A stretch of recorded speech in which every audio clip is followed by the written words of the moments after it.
Estudo sobre o Evangelho de Lucas, parte 115, dia 25 de novembro de 2023.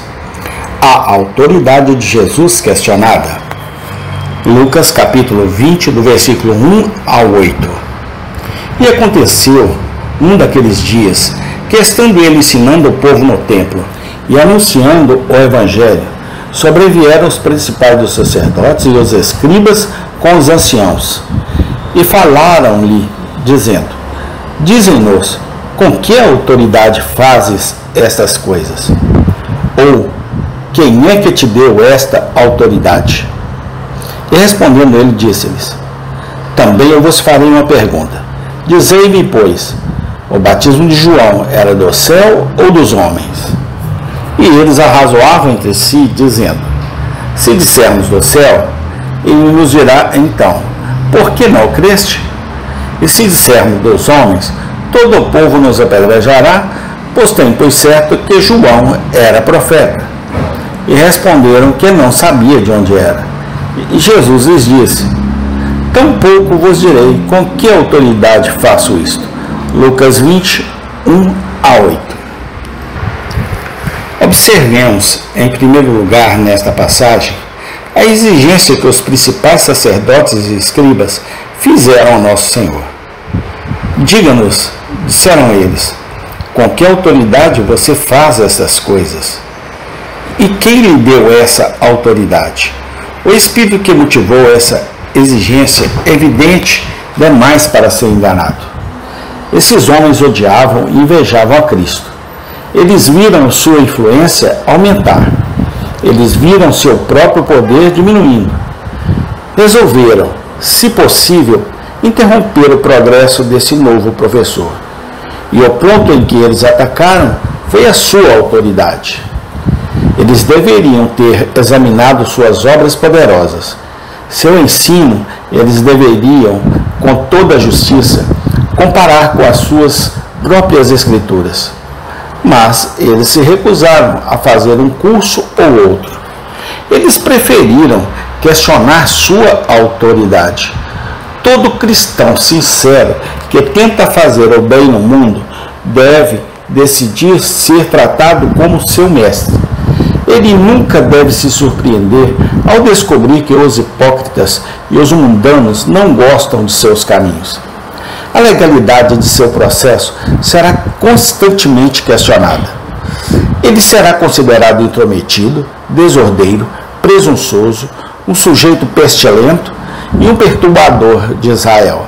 Atos 24, 5, 1 Reis 18, 17. Leitores e ouvintes das Escrituras, visitantes distritais, agentes leigos e missionários não ordenados, são especialmente propensos a receber tal tratamento.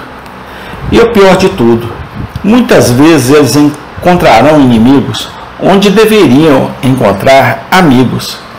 Que todos os que são atacados pelo mundo por tentar fazer o bem têm um conforto no pensamento de que estão apenas bebendo do cálice amargo que Cristo bebeu. Seu mestre no céu simpatiza com eles. Deixe-os trabalhar pacientemente e acredite que, se forem fiéis, seu trabalho falará por si. A oposição do mundo certamente participará de toda obra realmente boa. Se os servos de Cristo cessarem de todo movimento que o mundo põe em questão, eles logo chegarão a um impasse completo. Se devemos esperar até que o mundo aprove nossos planos e esteja satisfeito com a propriedade de nossos esforços, nunca faremos nada na terra. Observemos, em segundo lugar, nesta passagem, a maneira pela qual nosso Senhor fala do ministério de João Batista. Ele se refere àqueles que questionaram sua autoridade, ao testemunho constante e invariável de João para si mesmo.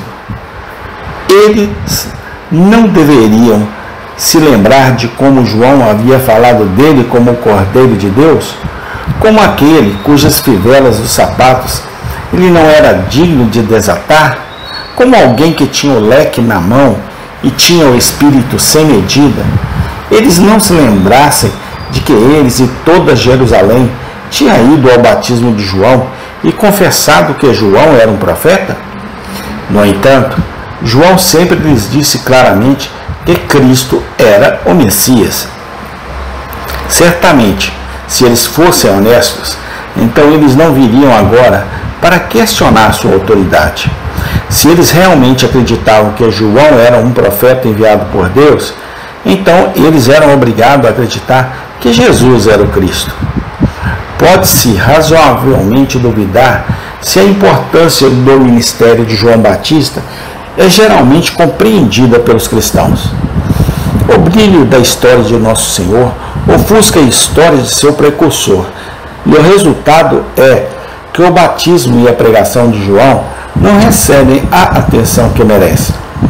No entanto, nunca deve ser esquecido que o ministério do Batista foi o único ministério do Novo Testamento predito no Antigo Testamento, exceto o de Cristo. Foi um ministério que produziu um efeito imenso na mente judaica e despertou a expectativa de Israel de um extremo ao outro da Palestina. Acima de tudo, o de João foi um ministério que tornou os judeus indesculpáveis em sua rejeição de Cristo, quando Cristo apareceu. Eles não podiam dizer que foram pegos de surpresa quando nosso Senhor começou a pregar. Suas mentes haviam sido completamente preparadas para a sua aparição. Para ver toda a pecaminosidade dos judeus e toda a injustiça dos julgamentos que vieram sobre eles, depois de crucificar nosso Senhor, devemos nos lembrar do ministério de João Batista, por menor que o homem possa estimar o trabalho de ministros fiéis. Há alguém no céu que o vê e presta contas de todo o seu trabalho. Por menos que seus procedimentos possam ser entendidos e por mais que sejam caluniados e deturpados, o Senhor Jesus Cristo escreve todos os seus atos em seu livro. Ele vive, que testemunhou a importância do ministério de João Batista quando João estava morto e enterrado. Ele ainda dará testemunho da labuta de cada um de seus servos fiéis no último dia. No mundo, eles podem ter tribulação e decepção, mas eles não são esquecidos por Cristo. Observemos, por fim, nesta passagem, a falsidade da qual os inimigos de nosso Senhor eram culpados. Em resposta à pergunta de nosso Senhor se o batismo de João era do céu ou dos homens, eles responderam que não sabia de onde era. Isso foi uma mentira deslavada. Eles sabiam, mas não admitiriam. Eles sabiam que se dissessem o que realmente acreditavam, eles se condenariam. Se eles confessassem que João era um profeta enviado por Deus, então eles seriam culpados de uma grande inconsistência em não acreditar em seu testemunho sobre Cristo. Falsidades como essa, pode-se temer, são muito comuns entre os homens e mulheres não convertidos. Milhares vão mentir em vez de reconhecer que estão errados. Mentir é apenas um dos pecados aos quais o coração humano é mais naturalmente inclinado e um dos pecados mais comuns do mundo. Geazi, Ananias e Safira têm mais seguidores e imitadores do que Pedro e Paulo.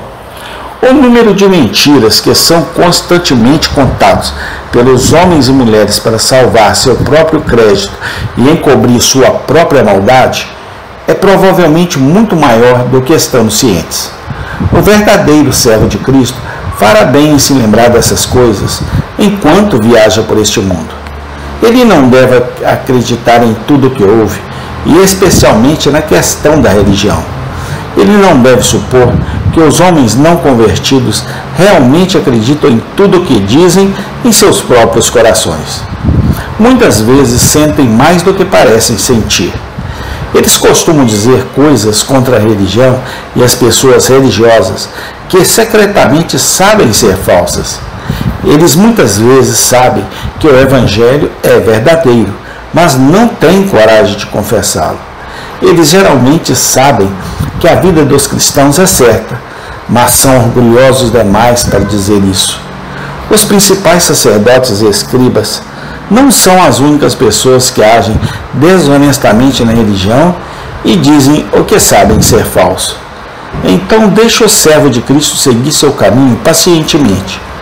Aqueles que agora são seus inimigos, um dia confessarão que ele estava certo, embora costumavam gritar alto que ele estava errado.